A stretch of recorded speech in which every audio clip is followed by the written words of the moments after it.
அஸ்ஸலாமு அலைக்கும். Hello guys, welcome to Adha சமையல். நம்ம இன்னைக்கு ஈஸியான முறையில் ஒரு ரவை வச்சு எப்படி கேக் செய்யலான்றது பார்க்க போகிறோம். வாங்க பார்க்கலாம். ஒரு பவுலில் அரை கப் ஆயில் ஆட் பண்ணிக்கலாம். கூடவே ஒரு அரை கப் தயிர் ஆட் பண்ணிக்கலாம். தயிர் கூட ஒரு அரை கப் பால் ஆட் பண்ணிக்கலாம். இப்போ இந்த தயிரும் பாலும் ஆயில் நல்லா மிக்ஸ் ஆகிற மாதிரி நல்லா மிக்ஸ் பண்ணிக்கலாம்.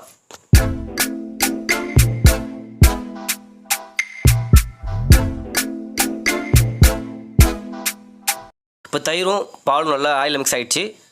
இப்போ ஒரு கப் ரவை எடுத்து வச்சுருக்கேன், அதை ஆட் பண்ணிக்கலாம். நல்லா மிக்ஸ் பண்ணிக்கலாம். இப்போது அப்போ தான் ரவை பால் தயிர் ஆயிலோட வந்து மிக்ஸ் ஆகும். நல்லா மிக்ஸ் ஆகிடுச்சு. இப்போ ஒரு கப் ரவைக்கு ஒரு கப் சர்க்கரை எடுத்து வச்சுருக்கேன், அதை ஆட் பண்ணிக்கலாம். இப்போ நல்லா மிக்ஸ் பண்ணிக்கலாம். சர்க்கரை எல்லா பக்கமும் பரவுற மாதிரி.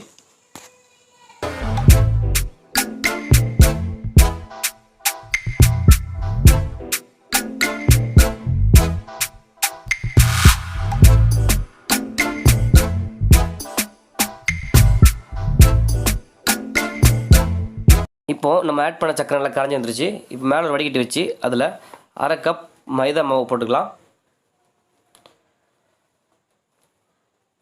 ஒரு 1/2 டீஸ்பூன் பேக்கிங் சோடா போட்டுக்கலாம். 1 டீஸ்பூன் பேக்கிங் பவுடர் போட்டுக்கலாம். இப்போவே கொஞ்சமாக உப்பு ஆட் பண்ணிக்கலாம். நம்ம உப்பு எதுக்கு ஆட் பண்ணுறோம் அப்படின்னா அந்த ஸ்வீட்னஸை கொஞ்சம் தூக்கி கொடுக்கும், அதனால் ஆட் பண்ணியிருக்கோம்.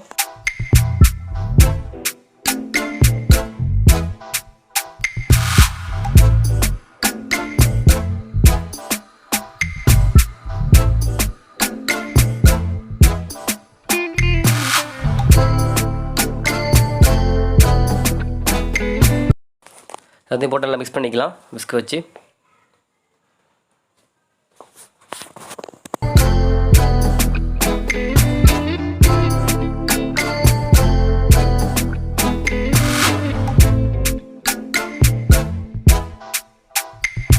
நம்ம பேட்டர் ரெடி ஆகிடுச்சு. அது கூட நம்ம டூட்டி ஃப்ரூட் ஆட் பண்ண போகிறோம். ஆட் பண்ணுறதுக்கு முன்னாடி அதில் கொஞ்சம் மைதா ஆட் பண்ணி அதை மிக்ஸ் பண்ணி அதுக்கப்புறம் இந்த பேட்டரில் ஆட் பண்ணிக்கலாம்.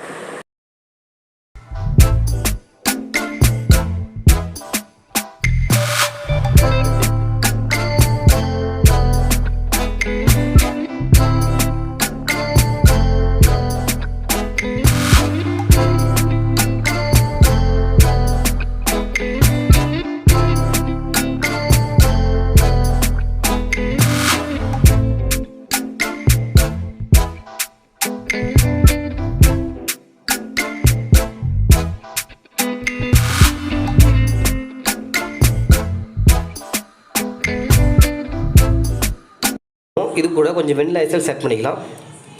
இது பார்த்திங்கன்னா நல்லா ஃப்ளேவர் கிடைக்கும் கேக்கு.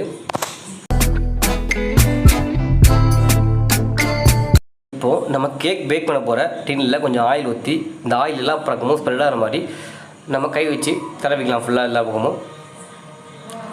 இப்போ கூடவே கொஞ்சம் மைதா ஆட் பண்ணி இந்த மைதாவும் எல்லா பக்கமும் ஸ்ப்ரெட் ஆகிற மாதிரி நம்ம ஸ்ப்ரெட் பண்ணிக்கலாம்.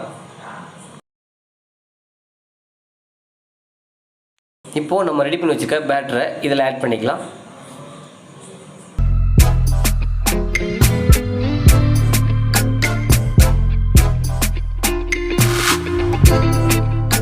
நம்ம எல்லா பேட்டரியும் ஆட் பண்ணியாச்சு. இது கூட மேலே கொஞ்சம் டூட்டி ஃப்ரூட்டி ஆட் பண்ணிக்கலாம். பேக் பண்ணுறதுக்கு முதல்ல ஒரு குக்கரை ப்ரீஹீட் பண்ண போகிறோம். அதுக்கு வந்து கொஞ்சம் உப்பு போட்டுக்கிறோம் குக்கரில். இது உப்பு வந்து ஃபஸ்ட்டு யூஸ் பண்ணுற உப்பு அப்படின்றதுனால கலர் வேறு மாதிரி இருக்குது.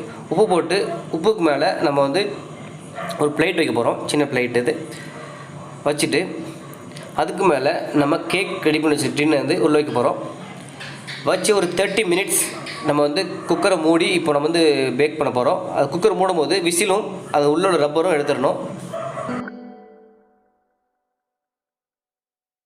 இப்போது 30 மினிட்ஸ்க்கு அப்புறம் ஓப்பன் பண்ணி பார்க்கலாம்.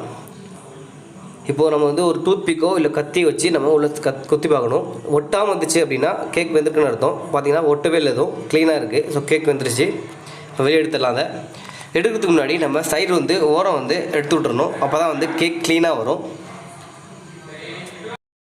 சைடெலாம் எடுத்து விட்டதுக்கப்புறம் ஒரு பிளேட்டுக்கு போட்டு அந்த கேக் டின்னை அப்படியே கவுத்தணும்.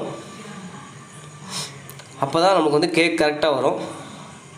பார்த்திங்கன்னா நம்மளோட கேக் ரெடி ஆகிடுச்சு. இப்போது ரொம்பவே அழகாக வந்திருக்கு. நம்ம கேக்கு. நீங்களும் இதே மாதிரி வீட்டில் ட்ரை பண்ணி பார்த்துட்டு எப்படி வந்துச்சுன்னு சொல்லிட்டு கமெண்ட் செக்ஷனில் கமெண்ட் பண்ணுங்கள்.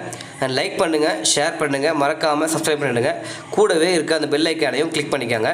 அப்போ தான் நம்ம நெக்ஸ்ட் போடுற வீடியோ வந்து நமக்கு அப்டேட் ஆகும்.